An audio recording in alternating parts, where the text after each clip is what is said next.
উদিছো বাতৰি মাজলৈ ধুবুৰীত কৰোনা আক্ৰান্তৰ সংখ্যা বৃদ্ধি পাই 200 ঘৰ চুলে অৱশ্যে ইয়াৰে 12-15 জন ইতিমধ্যে সুস্থ হৈ উঠিছে অকল সেয়াই নহয় বিগত 24 ঘণ্টা ধুবুৰীত কৰোনা আক্ৰান্ত হৈছে 135 জন ইয়াৰে অধিকাংশ লোক আগমনী ৰাজহ চক্ৰ এলেকাৰ বুলি জানিব পৰা গৈছে বহিৰ ৰাজ্যত কৰ্মৰত আছিল এই লোকসকল বিশেষকৈ দিল্লী মহাৰাষ্ট্ৰ কেৰালা তামিলনাডু আৰু গুজৰাটৰ পৰা আহিছিল এই সকল লোক নিশাৰ হোম কোৱাৰেণ্টাইনৰ পৰা এওঁলোকক চিকিৎসালয়ত ভৰ্তি কৰা হৈছে ধুবুৰী জিলাত বৰ্তমানে এচিম্পমেটিক ৰোগীৰ বাবে ধুবুৰী সদৰ অসামৰিক চিকিৎসালয় দীপৰকুঠি চাপৰ মেটেৰঝাৰ কালাহাট গৌৰীপুৰ আদি চিকিৎসালয়ত 400 বেডৰ ব্যৱস্থা কৰা হৈছে বুলি প্ৰশাসনিক সূত্ৰত জানিব পৰা গৈছে ফলে ধুবুৰী ঝাগ্ৰাপাৰা ষ্টেডিয়াম খেলপথাৰত 1700 লোকৰ বাবে যুদ্ধকালীন তৎপৰতাৰে অস্থায়ী কোৱাৰেণ্টাইনৰ চেণ্টাৰৰ নিৰ্মাণৰ কাম অব্যাহত আছে আক্ৰান্তৰ সংখ্যা হয়তো আৰু বৃদ্ধি পাব পাৰে সেইবাবে এই ব্যৱস্থা হাতত লৈছে ধুবুৰী প্ৰশাসনে আৰু ইতিমধ্যে আমি জনাইছোঁ যে ধুবুৰীত কৰোনা আক্ৰান্তৰ সংখ্যা বৃদ্ধি পাই হৈছে 200 ঘৰ আৰু ইয়াৰে 12-15 জন ইতিমধ্যে সুস্থ হৈ উঠিছে অধিকাংশ লোকে আগমনী ৰাজহ চক্ৰ এলেকাৰ বুলি জানিব পৰা গৈছে আৰু বিগত 24 ঘণ্টাত ধুবুৰীত কৰোনাত আক্ৰান্ত হৈছে 135 জন আৰু বেছিভাগেই আহিছে বহিৰ ৰাজ্যৰ পৰা তেওঁলোকক কোৱাৰেণ্টাইন কৰি ৰখা হৈছিল আৰু তাৰপিছতেই ধৰা পৰাৰ পিছতে তেওঁলোকক ইতিমধ্যে চিকিৎসালয়ত ভৰ্তি কৰা হৈছে আৰু কেনেধৰণৰ ব্যৱস্থা গ্ৰহণ কৰা হৈছে অধিক জনাব জ্যোতিৰ্ময় চক্ৰৱৰ্তীয়ে জ্যোতিৰ্ময় নিশ্চয়কৈ ৰশ্মিতা যিসমূহ ৰোগী বৰ্তমানে কৰোনা আক্ৰান্ত হৈ আছে তেওঁলোকৰ চিকিৎসাৰ কাৰণে যি ব্যৱস্থা লোৱা হৈছে সেই ব্যৱস্থা বৰ্তমানে দেখা গৈছে ধুবুৰীৰ কেইবাখন চিকিৎসালয়ত সেই ব্যৱস্থা লোৱা হৈছে 400ৰ অধিক বৰ্তমানে বেডৰ ব্যৱস্থা কৰা হৈছে আৰু তেওঁলোকক বৰ্তমানে তাতে চিকিৎসাধীন কৰা হৈছে আৰু এটা কথা ক'ব লাগিব প্ৰতিখন বিদ্যালয়ৰ ভিতৰতে কোৱাৰেণ্টাইন চেণ্টাৰ বনোৱা হৈছিল কিন্তু চৰকাৰে এটা নিৰ্দেশ দিছে যে যিসমূহ বিদ্যালয়ত উচ্চ মাধ্যমিক বা মাধ্যমিকৰ বৰ্ষ চলিব বা তেওঁলোকৰ ক্লাছ যদি আৰম্ভ হয় তেতিয়াহ'লে কিন্তু সেই বিদ্যালয়সমূহ খালী কৰিব লাগিব কোৱাৰেণ্টাইন চেণ্টাৰৰ পৰা তেনে সেই ব্যৱস্থাৰ কাৰণে কিন্তু বৰ্তমান দেখা গৈছে ধুবুৰী ঝগৰাপাৰা ষ্টেডিয়ামত এক বৃহৎ বৰ্তমানে কৰ্মকাণ্ড চলিছে আমাৰ পিছফালে আপোনালোকে যি কৰ্মকাণ্ড দেখি আছে আমাৰ কেমেৰা পাৰ্চন ৰাজা শৰ্মা সেই কৰ্মকাণ্ড আপোনালোক দেখুৱাব বৰ্তমানে বৃহৎ ব্যৱস্থা আমি কৈ আছোঁ যে 1700 বেডৰ ব্যৱস্থা 4টাকৈ বিশাল অস্থায়ী পেণ্ডেল সজোৱা হৈছে য'ত 1700 বেড থাকিব আৰু সেই বেডত ইয়াতে কোৱাৰেণ্টাইন কৰা হ'ব যিহেতু লোক আহি আছে এতিয়াও আৰু অহাৰ যিটো প্ৰৱণতা সেয়া এতিয়াও সমাপ্ত হোৱা নাই সেই মুহূৰ্তে সেইটো ক'ব লাগিব যে এই কোৱাৰেণ্টাইন চেণ্টাৰে কিন্তু যথেষ্ট লোকক ইয়াত স্থান দিব পাৰিব তাৰ কাৰণে কিন্তু ব্যৱস্থাপনা হৈছে যি তাত কোৱাৰেণ্টাইন চেণ্টাৰৰ ভিতৰত যি কাম কাজ সেয়া প্ৰায় সমাপ্ত হোৱাৰ পথত ইয়াত দেখুৱাইছে আমি ধুবুৰী ঝগৰাপাৰা ষ্টেডিয়ামৰ ভিতৰত 3টাকৈ এনেকৈ বৃহৎ আকাৰৰ কোৱাৰেণ্টাইন চেণ্টাৰ বনোৱা হৈছে সজোৱা হৈছে আৰু ইয়াত 1700 বেডৰ ব্যৱস্থা হ'ব আৰু এই আচলতে যি এই বৰ্তমানে যি ল'ৰ বেৰিকেডবোৰ্ড দেখি আছে কেমেৰাৰ দৃশ্যত আপোনালোকে দেখি আছে কেমেৰা পাৰ্চন ৰাজা শৰ্মাই দেখুৱাই আছে আপোনালোকক এই লোহৰ বেৰিকেড দি প্ৰতিটো ৰুমক ছেপাৰেট কৰা হ'ব আৰু প্ৰতিটো ৰুমত ভাগ কৰা হ'ব তাৰ কাৰণে ব্যৱস্থাপনা কৰা হৈছে আৰু বিদ্যুতৰ পৰা ইত্যাদি কৰি সমগ্ৰ যি কাম কাজ চলি আছে আৰু পাৰ্টিশ্যনৰ কাম বৰ্তমান চলি আছে যে বিচনা ৰোগী শুৱাৰ কাৰণে যে বিচনা সেই বিচনাসমূহ ইতিমধ্যে লৈ অহা হৈছে ইয়াৰ অন্তিম কাম কাজ চলিব আৰু এই দৃশ্য আমি বৰ্তমানে আপোনালোকক দেখুৱাইছোঁ ধুবুৰী ঝগৰাপাৰা ষ্টেডিয়ামৰ পৰা আৰু ঝগৰাপাৰা ষ্টেডিয়ামত এই বৃহৎ বৰ্তমানে নিৰ্মাণ কাৰ্য বিগত প্ৰায় এসপ্তাহৰ পৰা আৰম্ভ হৈছে যুদ্ধকালীন তৎপৰতা চলি আছে আৰু আগন্তুক হয়তো কেইবাদিনৰ ভিতৰত এয়া সমাপ্ত হ'ব কিন্তু এটা কথা নিশ্চিতকৈ ক'ব পাৰি ৰশ্মিতা এই মুহূৰ্তত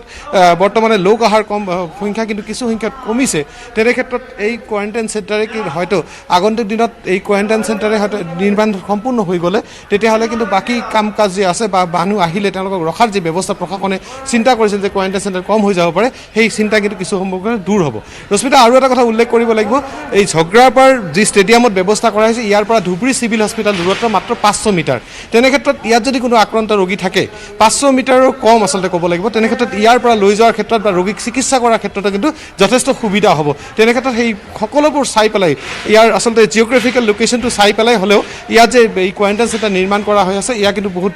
এটা সুন্দৰ ব্যৱস্থা হৈ আছে বুলি এই মুহূৰ্তত ক'ব লাগিব কাৰণ যিহেতু লোক বহিৰাজ্যৰ পৰা আহি আছে তেনে ক্ষেত্ৰত অহাৰ সংখ্যা যদি কমি নাযায় তেতিয়াহ'লে বেছি লোকক যদি কোৱাৰেণ্টাইন কৰিব লাগে তেতিয়া কিন্তু এই অস্থায়ী কোৱাৰেণ্টাইন চেণ্টাৰটোৱে যথেষ্ট সুবিধা কৰিব প্ৰশাসনক হয় নিশ্চয়কৈ আৰু দীপৰকুঠি গৌৰীপুৰ কালাহাট এইসমূহ স্থানতো বিশেষ ব্যৱস্থা লোৱা হৈছে বা এইসমূহ চিকিৎসালয় য'ত আছে তাতো বেডৰ ব্যৱস্থা কৰা হৈছে আক্ৰান্ত যদি হয় কোনো লোক হয় ৰশ্মিতা দীপৰকুঠি চিকিৎসালয়ত 75 জন ৰোগীৰ কাৰণে ব্যৱস্থা কৰা হৈছে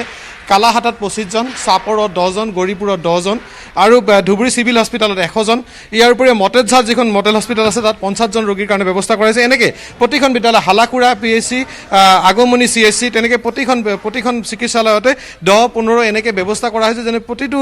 প্ৰতিটো অঞ্চলতে ৰোগী যিসমূহ আক্ৰান্ত ৰোগী যে কোভিড আক্ৰান্ত ৰোগীৰ সংখ্যা যদি বৃদ্ধি পায় তেনে ক্ষেত্ৰত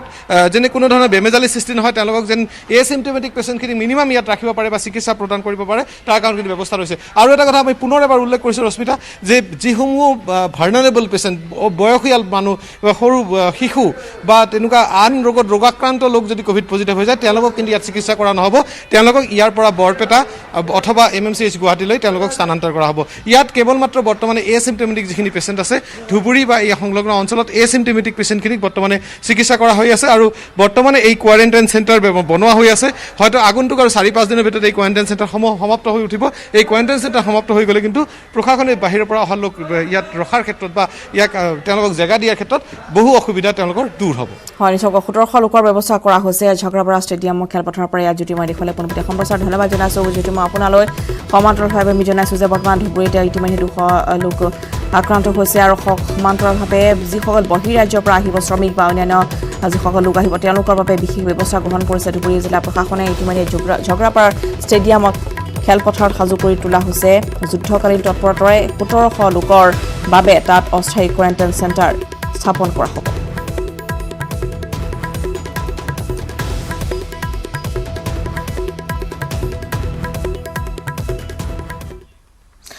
কৰোনা মহামাৰীৰ ভয়াৱহতাৰ মাজতে তিনিচুকীয়া জিলাৰ মাৰ্ঘেৰিটা বিধানসভা সমষ্টিৰ কুমচাই গাঁও পঞ্চায়তৰ অন্তৰ্গত 8 নং ৱাৰ্ডৰ 6খনকৈ গাঁৱৰ পুৰুষ মহিলা যুৱক যুৱতী উভয়ে হাতে হাতে কোৰ লৈ এটা বোকাময় পথৰ ওপৰত ধান ৰুই প্ৰতিবাদ সাব্যস্ত কৰিবলৈ ওলাই আহিছে। কংগ্ৰেছ চৰকাৰ দিনতে হওক বা বিজেপি চৰকাৰ দিনতেই হওক পৰিৱৰ্তনৰ নামত বছৰ বছৰ ধৰি বাট পথৰ কোনো উন্নয়ন দেখা নাই গাঁওখনৰ ৰাইজে। খেতিৰ ওপৰতে নিৰ্ভৰশীল গাঁওখনৰ কৃষকসকলে নিজৰ উৎপাদিত ফচলসমূহ বাহিৰলৈ নিয়াৰ পৰা বঞ্চিত হোৱাৰ লগতে ৰোগী স্কুলৰ ল'ৰা-ছোৱালীয়ে এই পথেদি অহা যোৱা বহু সমস্যাৰ সন্মুখীন হৈছে। স্থানীয় বিধায়ক ভাস্কৰ শৰ্মাক বাৰম্বাৰ এই পথ চোৱাৰ দুৰৱস্থাক লৈ জনোৱাৰ পিছতো আজিলৈকে কোনো ব্যৱস্থা নোলোৱাৰ অভিযোগ তুলিছে ক্ষিপ্ত গাঁওবাসীয়ে। পৰিৱৰ্তনৰ নামত গুণ গোৱা চৰকাৰখনে কেৱল প্ৰতিশ্ৰুতিহে দিয়ে বুলি ক্ষোভ উজাৰি গাঁৱৰ উত্তেজিত ৰাইজে এনেদৰে ওলাই আহি প্ৰতিবাদ কৰিছে পথচোৱাৰ ওপৰতে। অতি শীঘ্ৰে চৰকাৰৰ লগতে স্থানীয় বিধায়কগৰাকীয়ে এই পথচোৱা নিৰ্মাণ নকৰিলে 2021 চনৰ বিধানসভাৰ নিৰ্বাচনত 6খনকৈ গাঁও ৰাইজে ভোট বৰ্জন কৰিব বুলি সকীয়াই দিয়ে।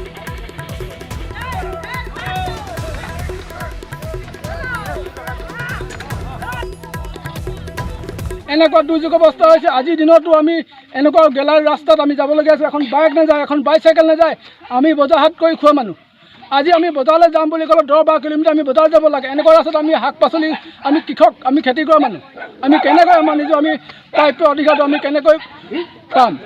যদি ৰাইজে যদি আমাক চৰকাৰে যদি আমাক সহায় কৰি নিদিয়ে আমি কেনেকৈ জীয়াই থাকিম? আমাৰতো কোনো আমাৰ এই গাঁও অঞ্চলত কাৰো চাকৰি বাকৰি নাই। আমি সদায় আমি প্ৰত্যেকে আমি 100% আমি 100% আমি কৃষক। আমি আমাৰ জীৱিকা হৈছে আমাৰ খেতি। আমি খেতি কৰিবলৈ আমাৰ যিখিনি ফচল আমি পাওঁ সেইখিনি আমি উচ্চ মূল্যত আমি বজাৰত বিকিবলৈ আমাৰ ৰাস্তা পদূলি নাই। এই মুহূৰ্তত পুনৰ লৈছোঁ এটি চুমু বাণিজ্যিক বিৰতি।